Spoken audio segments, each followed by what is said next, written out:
Okay, welcome. I want to talk today about a journey that I've been on. And my journey was being diagnosed with ADHD back many, many years ago. And I've gone through a lot with it, and I was on medication for it for quite a while. And I want to talk to you about how I actually ended up overcoming it and how I was healed of it. Now, I'm on the autistic spectrum as well, and I'm sure you can tell that from a lot of my content that I'm a little bit spectrumy, which I don't think is a disability personally, but I know that there's different levels of it. So you can be on there's levels of it where you're more able to adapt, and then there's higher levels of it where life is more difficult for you. So I'm not discounting that it is a struggle to overcome, especially in this world. But I want to tell you about my journey with it so that it will hopefully help some of you. If you're struggling with autism, ADHD, or any of those things being on the spectrum, that it will help you to improve your life and have a more fruitful life. Now, with the autism spectrum, I believe that I was gifted with a brain that works in a certain way, so that I could have really good pattern recognition, because it ties in perfectly with what I do, right?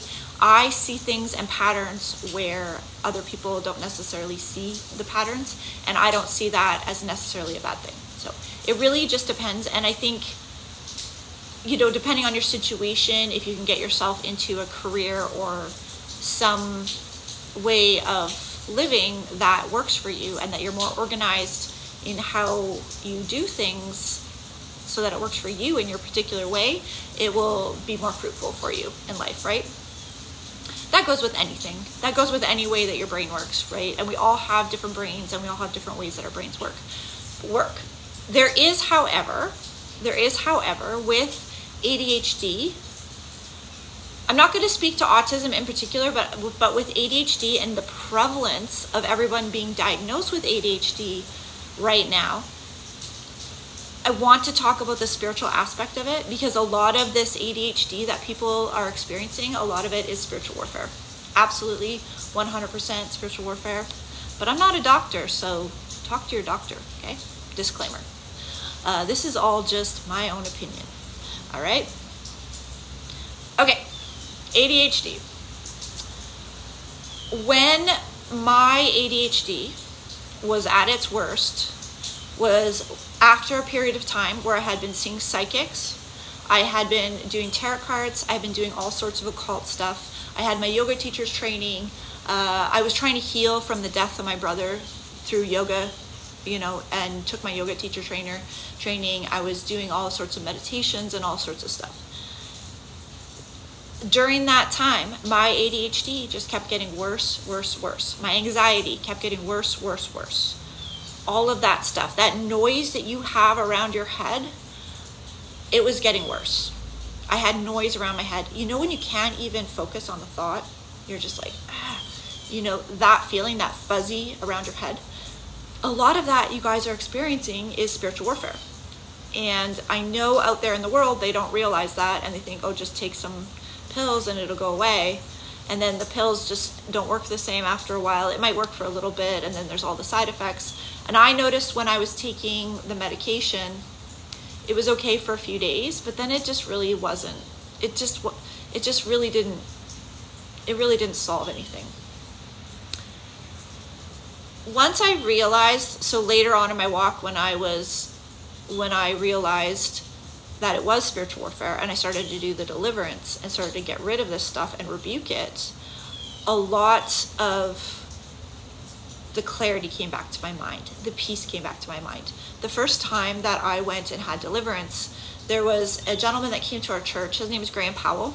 You can look him up. He's retired now, but he has a lot of books, and his books are really, really good, especially for self-deliverance. Like if you want to learn how to do this for yourself, he's got some really good books on that. But when I went and saw Graham the first time, he prayed with me for probably about 20 minutes. And we prayed, and he just prayed over me, and things were breaking off and things were leaving. And my mind was getting clearer and clearer and clearer, okay? And it wasn't necessarily instant in that moment. I did get a lot of peace and clarity with him just in that first deliverance session. But even throughout the days to follow, things kept breaking off and leaving. So you might have deliverance, and you might have somebody pray deliverance with you. Also, it's really important to have somebody who's anointed to pray deliverance off you, and I'll get into that in a second. But you can get so far with it, and then it'll just kind of continue through the day or into the next 2-3 days. It weakens the spirit, it weakens the bonds, and then the spirits eventually leave, okay? Sometimes they don't leave right away. Even Yeshua said this kind only come out with prayer and fasting, okay? And so after my experience with Graham praying with me, 3 days later, I was sleeping, and it was like 3 o'clock in the morning, and I had this, it wasn't like a dream, it was like this vision, and I was awake, but I was kind of semi-conscious, and this spirit rised up in me, and it started to battle me. And it was one of those Sanskrit demon things with all the arms, okay? You know, the blue ones with all the arms? I think it's called Kali or something like that. And this demonic entity rose up in my head, and I could see it in my vision, not my awake vision, but your dream vision. I could see it, and I started praying, and I was cognitive that I was praying and praying and praying, and this thing was holding on. So they hold on, they want to stay because they don't want to be without a body. If they have a body that they can be attached to, and I'm not saying possessed, because I was a believer, but they attach to your flesh, okay? They attach to your body, they attach to your mind. They don't attach to your spirit is the Holy Spirit, but they will attach to your flesh. And there's a lot of pastors out there that say you can't have a demon and be a Christian. You absolutely can. I had multiple demons and was a Christian, okay? I had multiple demons as a Christian. And I was a believer, and I truly was born again. But they stay with you until you start to boot them, until you really start to boot them, okay? If you ignore them, they will stay because they're happy to stay. They will still use you. If you're flashing out in anger and how do you tell if you have a demonic entity? If you are driven by a behavior that you can't seem to get a control out of, like you're driven and you just automatically lie, and you seem to keep trying to not lie, but then you just do it and you're like, what am I doing, right? Or you're driven to gossip and you just can't stop, right? But it's a very driving behavior. That's often a sign, or you're driven into anger quite quickly. That's often a sign that there's a demon operating on your flesh as well. And so I've had these debates with pastors that say, oh no, a Christian can't have a demon. I've seen demons on Christians, you guys, okay? So it's like layers of an onion. Throughout the years as a non-believer, you've gathered all this spiritual noise on top of you and around you, and they're not necessarily always attached to you. Sometimes they're just around, buzzing around your head, causing disruption in the airwaves. And then as you become a believer, and a lot of them flee at that moment. But there's some that are stronger, especially if you've been involved in the occult, if you've been fornicating, if you've done, I find that the certain ones with sexual stuff are very strong. Occult ones tend to be very strong. If you've been praying to Mary for years as a Catholic, that one's a really nasty one. A lot of that stuff is a lot stronger, especially if you've done it for years and years and years. So you might, like Yeshua said, he said, this kind only come out with prayer and fasting. So you might need to battle certain kinds for a longer period of time, okay? So after my experience with Graham Powell, he prayed on me, and within 3 days, I had this spirit come up in the middle of the night. I prayed and it left, okay? Following that, I kept praying and I kept having a few more leave, okay? Because I was so involved in yoga and the cult and doing all these tarot card readings, and I had crystal grids all around my house. I was really into the New Age stuff. Because I was so deep into that, there was quite a bit that I had to kind of battle through. And so after that, I kept praying for a few more days, and I had a few more leave, and you could feel them break off. I don't know if everyone could feel them, but I could feel them break off and leave. And my head would get clearer and clearer. And every time I would get clearer and clearer and clearer, okay? This went on for years. Now, you can go back in my TikTok, scroll back to the beginning, scroll all the way to the beginning. You can look at my face. I was a believer there, you guys, so don't say it was a believer thing. It's not a believer thing. It's a spiritual warfare thing. It's a getting clear thing. Go back to my TikTok, go to the very beginning, and you will see my face. You will see my confidence. You will see everything. And part of that, yes, is confidence and getting used to speaking on here and stuff like that. But a lot of it was spiritual warfare that I was still going through. It was cleansing that I was still going through. So you're like, it's layers of an onion. You just peel off the layers. You get some healing. God doesn't do it all at once, because a lot of times that would be too much for you. You wouldn't understand, and it would be too much for you, okay? Even after, however, the first 3 days after I prayed with Graham, I felt so clear. I felt so clear and clean. And it was like, what I felt personally was, I felt like myself for the first time in so long. I felt like all this noise around me was confusing my identity, and I didn't even know who I was. I didn't know, like, it's like my thoughts were not even my thoughts, okay? And then suddenly, my thoughts were my thoughts. It's like I had myself back, right? Because I'd been under this warfare for so long, and it's like you don't know, is this thought from me or is this thought from something else? And I'd been under that warfare for so long that I didn't realize that a lot of that wasn't even me. It was me battling. It was me battling this stuff, this demonic stuff. So that started the process of healing the ADHD. Now, my ADHD, I was diagnosed by a psychiatrist.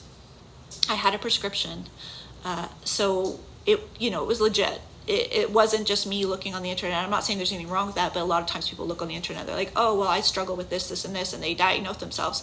I'd actually gone to a psychologist and got a diagnosis and a prescription, right?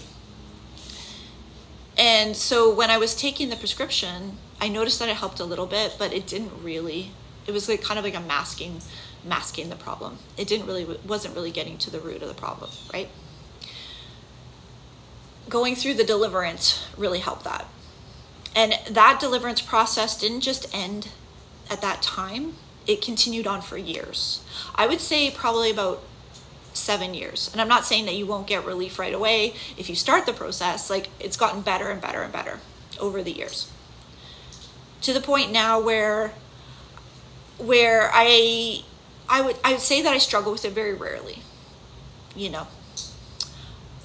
and we'll get into some of the reasons why. So we'll get into some of the reasons when I struggle with it, why I struggle with it. But as far as what it was before, like when I couldn't even see straight or think straight and get anything done, and I would look at paperwork and it would just overwhelm me, I don't have that to that degree anymore, okay? So the next thing, you have the deliverance, and with deliverance, you need to learn how to renew your mind. Renewing your mind, learning the scriptures. A big part of this is our thinking has been so determined by the TV, by shows, by scrolling on TikTok, by what we see, and we have not studied the Word of God.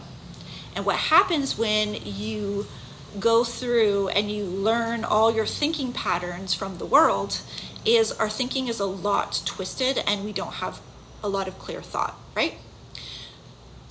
Learning the Word in a deep way, just studying it and learning it, will organize your mind and organize your thinking in a whole new way. And that practice of studying the Word also is a practice of focus, and that will help you to learn to focus better, okay? And you're not going to be able to do it all at once. You can do it in little bits.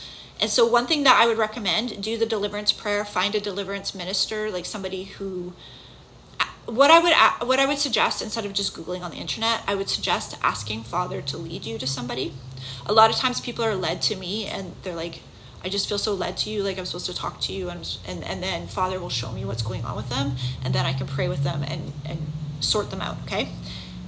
He will lead you to the person who can help you. He will put you in the situation. You just have to pray and ask him, and he will start putting those steps into place, okay? I wouldn't just go willy-nilly to just anybody, because if people are laying their hands on you, like, you need to know their walk. You need to know if they're walking the talk. A lot of people are on the internet saying, let me put it this way. I can see on the internet, there's a lot of people saying things on the internet and they're, proclaiming to be Christians. And I can see that they still have so much spiritual warfare on top of them. You can see it in people's faces. You'll be able to spot it now that I've told you that. But if you see a pastor and they still seem to be oppressed and under a lot of oppression, there's still spiritual warfare there, okay? So you want to find somebody who's gifted and who knows how to walk you through deliverance, that you can tell in their life there's good fruit in their life. So do a fruit check. If you're going to have somebody pray with you or pray over you as an elder, as somebody further along in the walk and help you take authority over these things, do a fruit check. Make sure there's good fruit in their life, okay? If they're still dealing with,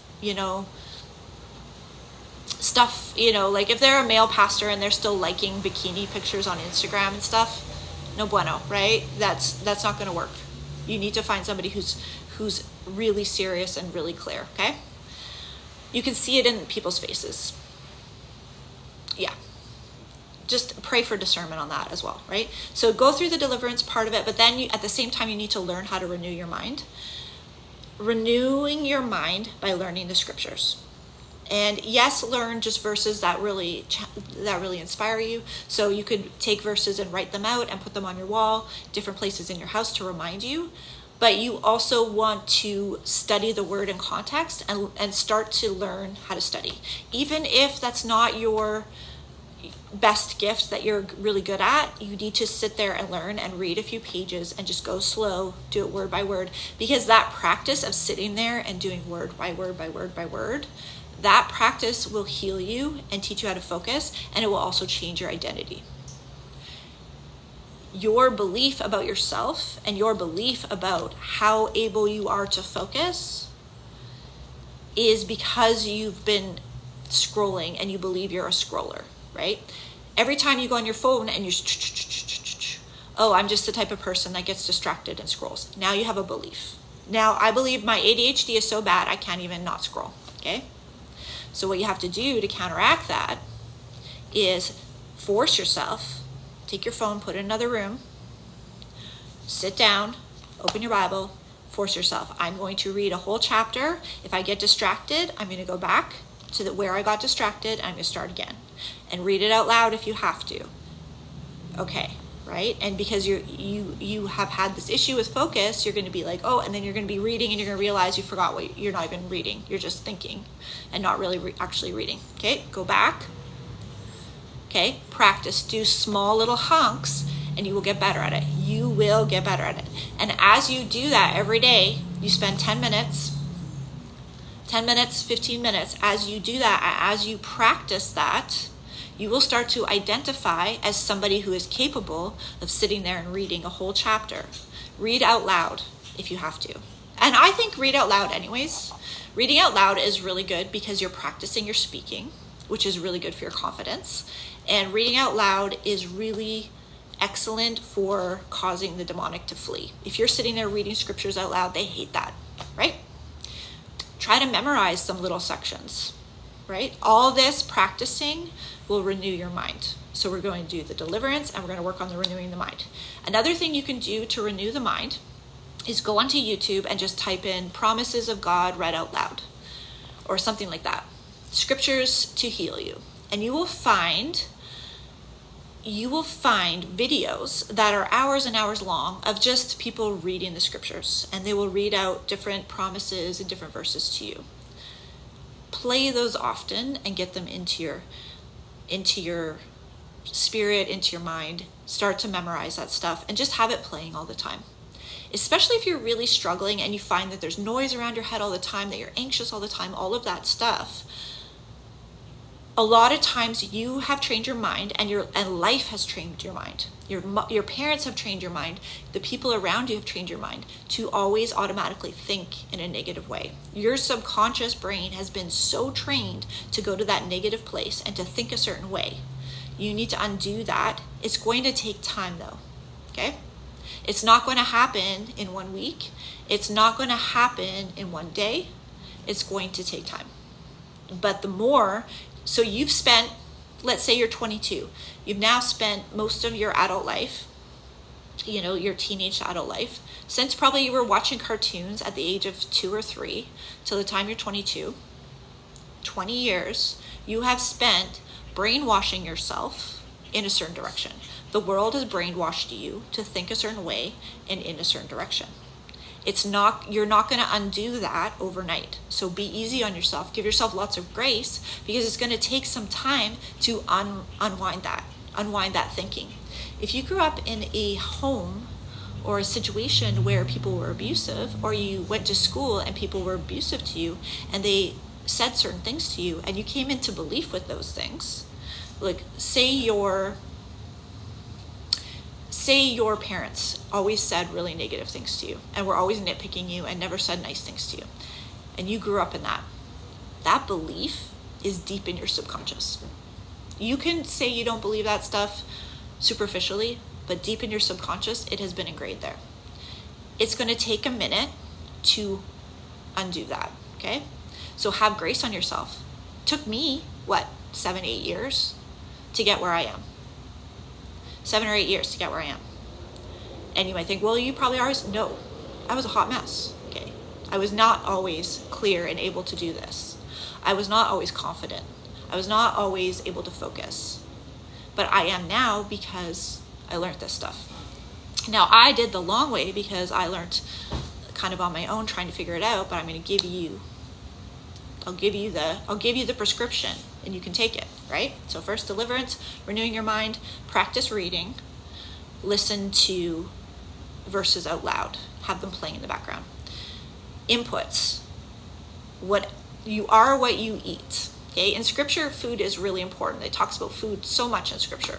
But food is a metaphor for our minds and our hearts, and everything that we consume comes out in life. So if you are consuming garbage TV, you're consuming a lot of scrolling and, you're consuming thirst traps on TikTok, all that stuff, whatever you're consuming, it's going to start to become apparent in your life what you are consuming on a regular basis. If you're consuming the scriptures on a regular basis, if you're consuming prayer, if you're consuming worship music, if you're consuming like really good sermons, that will start to come out into your life, okay? So you need to decide what you want to start coming out into your life and consume more of that. Often people, when they're trying to start new habits and they're trying to overcome certain things, they focus on the negative, like don't do this, don't do that, don't do this. Okay, let's say you have a TikTok problem and you scroll too much and you spend too much time on TikTok. Start training your feed so that you're only getting good information. Start searching for healing, start searching for nutrition, start searching for the things that are going to at least be helpful, so that when you're scrolling, you're at least getting good food, right? If you have a YouTube problem, make sure when you're on YouTube consuming, you're not just consuming things that are noisy and distracting, but you're consuming things that are healthy for you, okay? So instead of focusing on, I'm just not going to go on the internet today, try switching first to more positive. You're going to go on, but you're going to do more positive. You're going to learn while you're on the internet, okay? Does that make sense? You are what you eat. If you are eating garbage constantly, garbage is going to show up in your life, okay? You got to renew your mind. The last thing I want to talk about as we're talking about mindset is I want to talk about your self-talk. This is another huge problem. I will meet people and they're struggling mentally a lot, and they spend a lot of the day cursing themselves. Oh, I'm so dumb. Oh, I have this. Oh, I have that. Oh, every time you say, I have this, I have that, I have this illness, I have that illness, you are proclaiming that you have it, that it's yours and you're going to keep it. Okay, so start saying things differently. I am overcoming this. I am battling this. I'm going to win the battle against this, okay? Instead of saying, I have ADHD and I really struggle with it, you say, I am battling ADHD and I am overcoming it, okay? you don't even have to, if you can put yourself in a situation, it's better just zip your lips. We speak out our lives. What we speak shows up in our lives. This is so true. I don't know how to break it down for you quickly, but whatever you're constantly speaking out, it's all around you. It's going to show up. Okay, so start speaking in a positive way. If you do slip up and you say something like that, just say, I rebuke that, I come out of agreement with that, and then change it to something positive. I am battling this and I'm going to win. Okay, I know it sounds cheesy, but it works. Okay. So what I run into a lot is if I'm praying with somebody and trying to heal, and we're trying to work on their healing, is we might pray and we might get a lot of deliverance and we might get a lot of progress, but then 5 minutes later, they're telling me how sick they are. They're telling me how hard their life is. They're telling me, and they start to verbalize. And I get that in this current moment, your life is hard and you have a lot of stuff that you're dealing with. But we got to stop verbalizing it in that way. We got to start rebuking it. We got to start proclaiming that we are healed and that we are moving forward and that every day is getting better. Every day I'm getting better. Every day I'm healing. Every day life is better. Okay? I know it sounds cheesy, but trust me. Trust me on this. It's the number one thing I see. And if you are, so if you are that person that like walks around proclaiming their woes all day long, I find that you just really get stuck there. You just really you're stuck and you don't see opportunity, and you don't see, it's like you can't see past this wall that you've created for yourself. And you just kind of get stuck in this bubble of I can't overcome this. And as you learn how to look past the bubble and look for things that you can be grateful for, you'll start to notice that your bubble expands and there's more opportunities and there's more healing and things start to move. Okay? Gratitude, start a gratitude journal and practice doing the gratitude journal every single day. One of the most important things you can do. So simple. We can all do it. You can all start that today. Okay, habits is the next thing I want to talk about. Habits and building your habits. There's a book out there called Atomic Habits. I highly recommend that book to learn about your habits. But you're going to need to start with the deliverance piece. You're going to need to start with breaking off those spiritual strongholds, okay? Then you're going to move to habits. And habits is setting yourself up for success and then also changing your routine. So your routine might be get up in the morning and start scrolling, right? Check your phone, start scrolling. Okay, you can still do that, but instead, ahead of that, you're going to add in 5 minutes of prayer time, 5 minutes of reading Bible, then you can scroll, okay? You want to add your habits wherever you already have a habit. I'll give you an example. I have a habit of brushing my teeth every day, right? Like many of us. And so when I brush my teeth, I will sit there and brush my teeth and I will review scriptures that I have posted on my bathroom, in my bathroom, okay? Or I'll review different things I have posted in my room. And I'll brush my teeth and I'll be reading those things while I brush my teeth because I'm going to brush my teeth anyways. And now I've just added that positive habit onto brushing my teeth anyways. Which brings me to setting yourself up and your environment. And this is especially important if you struggle with ADHD and focus issues. It's setting up your environment to remind you and keep you on track. I, for example, keep my vitamins out on the counter in a container that's marked by the days. I can't put them in a cupboard because if I put them in a cupboard, I will forget to take them, right? So you need to set up your environment in the way that works for you. If you put your agenda book in the cupboard, you will not use it because you'll forget to use it, then have a place for it where it's going to be and you know where it is. Put a key on these things are simple, but they will change your life. My mom loses and can't find her keys often, and she is constantly looking for her keys, right? And the simple fix for that is just to buy a key hook and get in the habit of putting your keys on the key hook every time, right? And so many of us spend a quarter of our lives looking for our keys because we just didn't get the key hook and get in the habit of putting the keys on the key hook, okay? And then once you start getting in that habit, you're not wasting all that time looking for your keys anymore. I know it sounds really simple, but I know you guys that struggle with ADHD, you kind of have to start thinking about these things in setting yourself up for success. What are the simple things that you can do to set yourself up for success? You'd be surprised. Keep things where you can see them.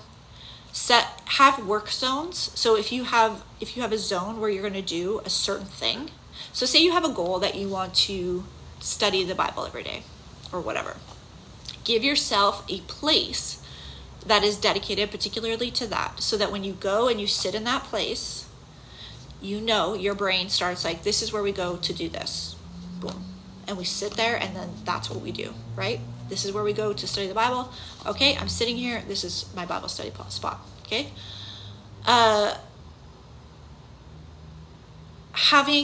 So another thing that people with ADHD struggle with a lot is organizing their bills and payments and stuff like that. Automate where you can, and then also have like a bin for your receipts, so that you're just putting your receipts in one bin and then just deal with it one day a month or something like that. Instead of just keeping them all over the place, even have a bin in your car for receipts, and then once a month take them out and deal with them, okay? You know, it depends on what your needs are with financial stuff, but automating stuff, automate your, whatever you need to automate, try to automate that as best as you can, so that it comes out the day you get paid, or your savings come out the day you get paid, and that will start to organize that type of stuff for you. So look around and even sit there in a room and do a list. Like, what are some of the things that I want to do? If you want to work out every day and you're going to work out from home, okay, so how can I set out an area where I'll be good and I'll be focused to work out, and set up that area, okay? Don't have everything where with ADHD, what I find is if I have to move things and rearrange things to do something, it's not going to get done, right? If I have to, the more things that I have to move, the more things I have to rearrange, and the more things that are not prepared ahead of time before I have to do something, the harder it is for me to get that thing done. So if I prep the space before, like let's say I want to have a workout space, I'll put everything in a space and have it really easy to access, okay? So start to look at your life and where you could have those zones, even with cleaning or things like that. How could you have everything set up in one place so you just have to grab one thing to do your cleaning? Little things like that. It's going to be different for everyone in their life. There's a lot of good tips on YouTube about this as well, to set up your life in this way, and different little habits and stuff. So don't underestimate the power of the habit stacking, and don't underestimate the power of like daily routines as far as that goes, and practicing your daily routines. So the first couple of times you might forget to put your keys on the hook, but as you practice, soon it will become automatic. The bad habits you have now, you practiced for so long that they became automatic. The good habits that you're going to have in the future, you just need to practice them long enough, and then they'll become automatic, okay? Next, I want to go into nutrition. So this was a big thing as well.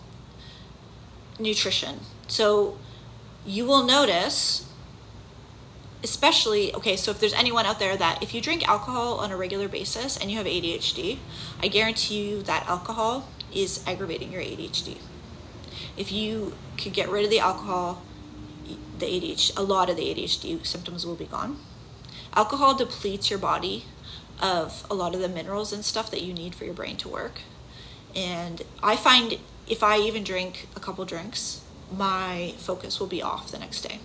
So alcohol, definitely something you want to look at and consider removing. Nutrition. Magnesium. Most people are deficient in magnesium. If you are deficient in magnesium, you will have anxiety. You'll have focus problems. If your body is depleted of minerals, you will have focus problems. You will be less than optimal able to focus. So Celtic sea salt, get that in your water. Get the minerals back in your body. Our standard diets now, the nutrition in the food is not the same as it used to be. That's a lot of the reasons we have such an uptick in ADHD and all of this stuff is the food is terrible. It doesn't have the nutrition that it used to have. Everybody's on their phones scrolling all the time. They're not getting outside. They're not touching grass. You need to touch grass. People have too much life pressure and not enough community. All of these things are factors that are causing this epidemic of nobody being able to focus. A lot of these little boys that can't focus in school, the reason they can't focus in school is because they should be running circles in the schoolyard instead. They're not supposed to be tied to desks all day. They were never created to live like that. They should be out hunting and climbing trees, right? But instead we're medicating them. It's ridiculous. So get outside, touch grass, grounding, touching grass, put your feet in the sand on the beach, get a grounding mat. Grounding is also really, really good for your health and your mental health. Get your minerals in, get your nutrition in. Omega-3s. So if you have any sort of focus problems, increase your omega 3s, 369s. Get in more good oils. Take spoonfuls of olive oil. 2 tablespoons of olive oil a day or more. If you have ADHD symptoms, you cannot eat enough fat. You need to eat more fat, okay? Spoonfuls of olive oil, take your omega-3s, get the pills in a good quality, Go to the health food store and get your whatever you can afford, right? If you can't afford that, get some olive oil, take a couple spoonfuls of olive oil, eat salmon, good healthy fats. Okay, so do you guys know the difference between seed oils and healthy oils? Seed oils are really, really bad for you. That's your canola oils, that's your vegetable oils. Look up a list of seed oils and avoid all those. Okay, you want to get in the good healthy oils, which is butter, ghee, coconut oil, avocado oil, olive oil, all that stuff. Okay, so go on the internet. I'll maybe link one in the video when I post this on YouTube. Go on the internet, find a good list of the difference in oils. Remove all the seed oils. Don't use them. Don't touch them. Don't even go near them. Don't even look at them, okay? Get them out of your house. Do it today. Put in all the good oils, replace them, and you're going to start doing that. You're just going to start chugging olive oil every day, a couple tablespoons a day. You can't overdose on it, right? And then you're going to get rid of sugar and stuff like that eventually as well. But remember what I told you earlier is start with adding the positive in. Because if you focus on, I'm not going to eat sugar, I'm not going to eat sugar, I'm not going to eat sugar, and that's what you focus on all day long, you're going to be craving sugar all day because you're so focused on sugar that you're going to want sugar, right? It's like, don't think about a pink elephant. All of a sudden, what do you think about all day? Pink elephants, right? So instead, add in the good. You're like, okay, I can eat whatever I want today, but I also have to eat a big piece of salmon with a big plate of salad with a lot of olive oil. I got to add that in to whatever else I eat, okay? Add in the good first. And as you add in the good, as you add in your Bible study time, the negative will slowly just pass away. Because you're adding in all the good habits, your time, and you're starting to reset your mind. You're starting to build these good habits. The negative, instead of forcing the negative out and forcing yourself, I won't do this, I won't do that, the good habits will just overcome the negative, right? Over time. Give yourself lots of time with it, okay? Sunlight, get out in the sunshine. I used to live in the Arctic in Canada. So when I lived in the Arctic in Canada, that's when my focus and my ADHD and my anxiety was at the worst, was in the winter in the Arctic in Canada. It's not because I had, a medical condition. It was because my body needed to see the sun. My circadian rhythm couldn't handle the 24 hours of darkness, because during December in the Arctic, it's 24 hours of darkness, and it's beautiful there, and you can see the northern lights, and they're amazing, but your brain starts to play tricks on you. Your brain will play tricks on you when you have 24 hours of sunlight, and it also play tricks on you when you have 24 hours of darkness. But when I had the 24 hours of darkness, I started to really get depressed. I started to get really I couldn't focus, all those sort of things. But if you add in the vitamin D and you get into some sunlight, you go to a tanning bed. Not that I'm recommending you guys do tanning beds, but if you live in the Arctic, you kind of have to. I'm assuming most of you don't live in the Arctic. But if you live in a place like that, 10 minutes in a tanning bed goes a long way. But I would so even now, I don't live in the Arctic now, but I have a sunlight thing because I live in Canada, and the hours of light are really diminished in the winter. So I have a lamp that has the sunlight, so it helps me a lot. Getting out into the sunshine every single day, especially in the morning, first thing, getting into the sunlight, that will help you. It will reset your entire brain. And all of these things building up, all of these things together are going to combat the ADHD, okay?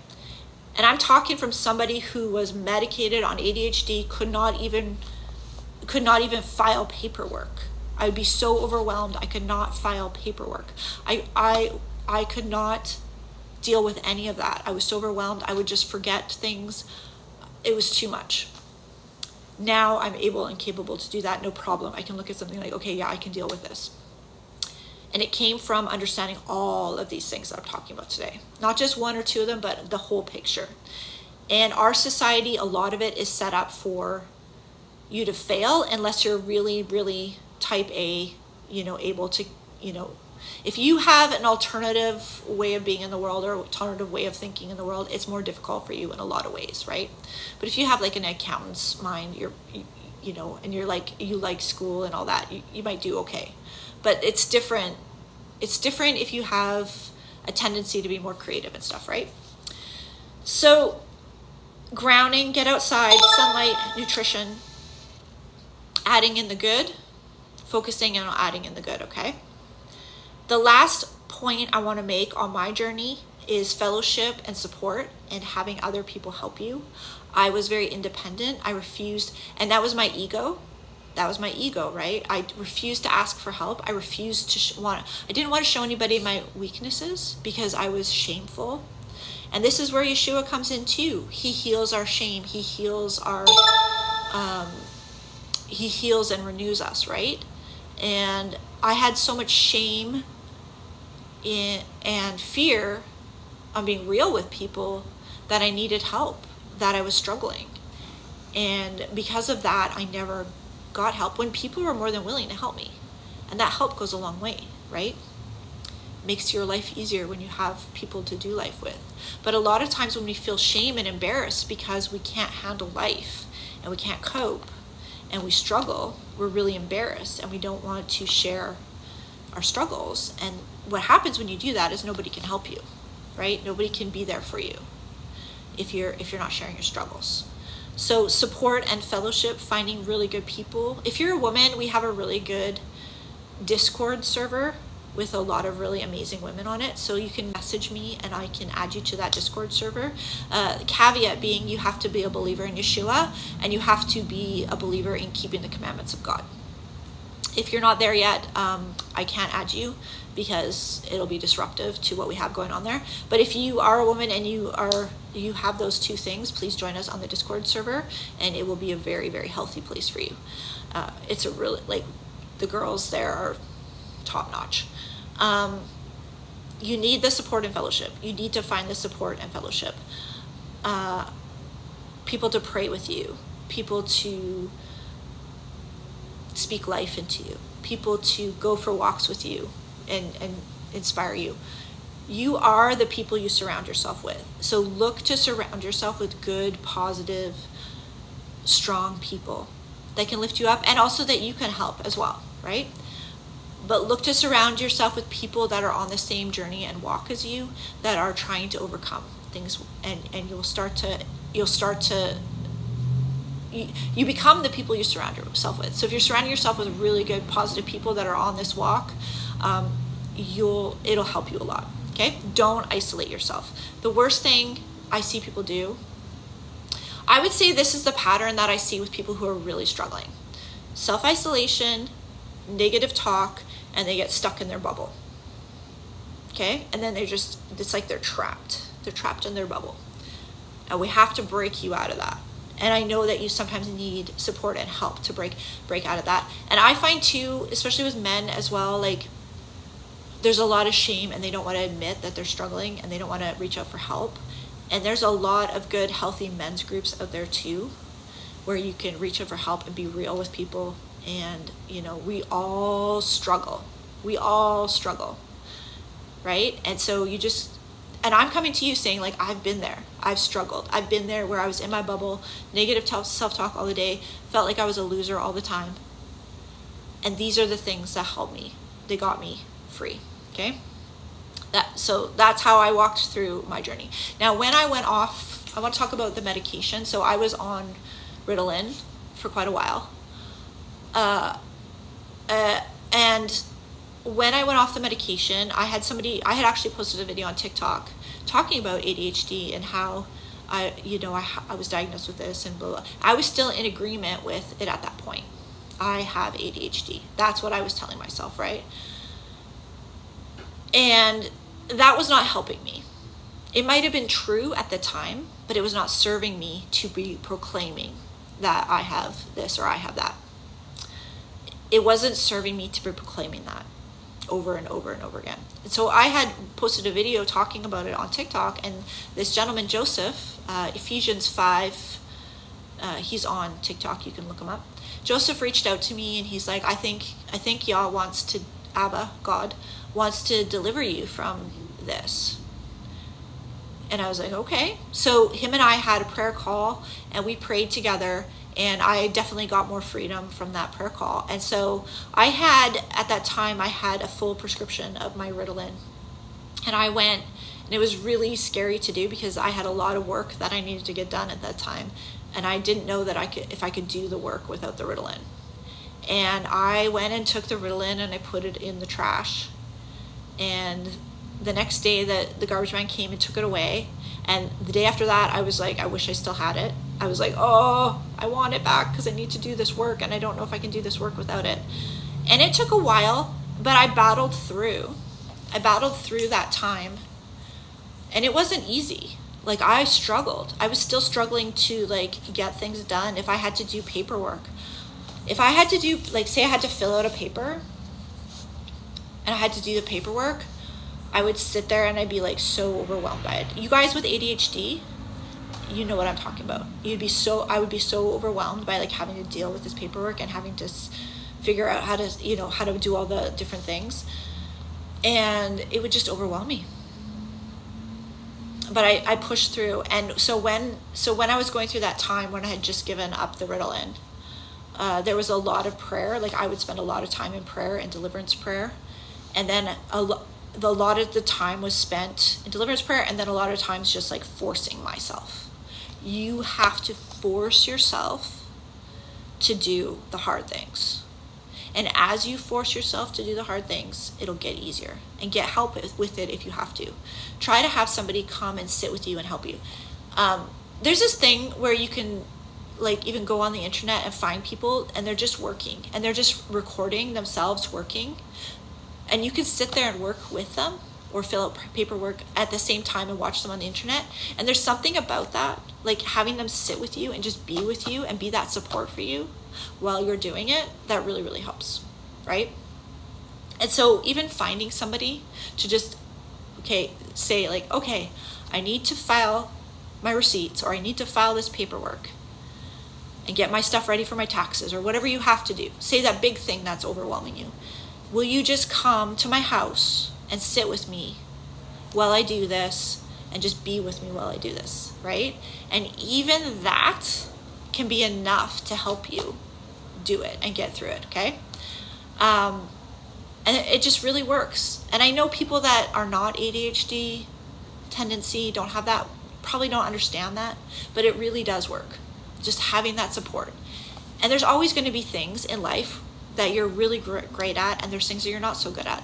So you do want to outsource the things you're not so great at as much as possible. For me, I'm not great at certain things, so I try to hire somebody else to do certain things for me, right? but I am really good at other things. So you want to focus your time and arrange your life so that you're doing the things that you're really good at. Even write a list, like sit down today and write a list and say, okay, these are the things that I'm really, really good at. I'm good at coming on the internet and talking to people about life. I'm good at that, okay? I'm not so good at filing my taxes. So I hire somebody to help me file my taxes, okay, right? Stuff like that. Organize it and then make a list and say, okay, I don't do these things. I'm going to hire help or find help to do these things. These are the things I'm going to focus on. These are the areas where I'm going to try to find work, meaningful work, where I can have a career and work in these areas so that I'm doing the things that I'm automatically good at. A lot of times we end up in careers and stuff like that where we're not even that good at the thing that we're trying to do, right? Because we need to make money to live in this world. So I recommend doing that list as well. When I came off the Ritalin, and it was a good year. It was a good year of struggle. But I'm giving you some tools here so that I'm hoping that you'll, if you decide to let the Ritalin go or whatever, if you get to that place where you're like, I want to do this without the Ritalin or without the whatever you're using, I recommend, having support during that time. I did it very much alone. I was doing a lot of things alone at that time. I was very isolated at the time. But if you have support and you have people helping you, it'll be an easier transition. It took me, I would say, probably about a year. And if I was going to give a recommendation to get through it faster and get clearer faster, it would be habits. Practice habits. Even while you're still on the Ritalin and you or whatever you're using, and you're like, okay, I wanted to get rid of it eventually. What I would do is start putting the habits and start putting the other things in place first, and then when you're ready, pray about it and move forward on that. Obviously, consult your doctor. I am not a doctor. I'm just telling you my experience. Okay, so I would say the habits was one of the biggest things. Practicing and changing my identity. Changing the identity is so key because a lot of times people are like, I am this type of person. I am a person that just can't do this. I'm a person that just can't do that. As soon as you practice doing something long enough, your belief about who you are changes. What did Yeshua say about belief all the time? If you just have a little mustard seed of belief, just need a little mustard seed of belief, right? And you hold on to that mustard seed and it'll eventually grow into a giant tree. Have you ever seen a mustard plant? They're huge, right? Starts off with a little seed, grows into a huge plant. So when you are practicing the thing that you tell yourself that you're terrible about, over time, 3-4 months later, over time, you will notice that you now believe you're a type of person that gets up every day and is able to read an entire chapter, no problem, right? And that will just grow over time. So as you force yourself and practice, you've practiced being distracted on your phone. You've practiced that for years, being distracted on your phone. Now you're going to take some time and practice being focused. And then as you practice being focused, eventually you will start to see yourself as somebody who is focused, right? Your beliefs about yourself will change. If you are somebody, you say you're lazy, but you practice even 5 minutes a day doing something that makes you not feel lazy, that makes you feel good, then all of a sudden you start to change your beliefs about who you are. And your belief is the most powerful thing. Your belief about who you are and what you're capable of is the most powerful thing. That's why we got to practice the hard things. We don't just give up and say, oh, this is just how I am. I just can't do this. We practice and you will get progress. No matter what, you'll get some sort of progress, right? All right. I hope this was helpful. I am putting together a program to help people walk through all of what I'm talking about here, day by day, week by week, walk through it all. And learn about the scriptures at the same time. It's called School, and there's a link in my bio to join our school group. And so what School is I'm going to do It's a community where we can all come together, male and female. Men and women are both able to be there. And in the courses section, there's going to be short form lessons that'll be very easy for you to go through, and short form practices that are very easy for you to go through to start healing and getting this stuff organized, so that you can walk through at a pace that can't change it all overnight. You've practiced for years to get where you are. It's not going to change overnight. So we're going to do a slow practice together to start changing and getting these new habits, and at the same time learn biblical principles. In there, we're going to learn about biblical principles about marriage, singleness, finances, food, everything, okay? It will all be there in little, small, bite-sized forms, so that you can just have a small dose. It's not going to overwhelm you, okay? So that is our school group, and you can look at that link in bio to join us there. Men and women are welcome. All right, thank you for being here.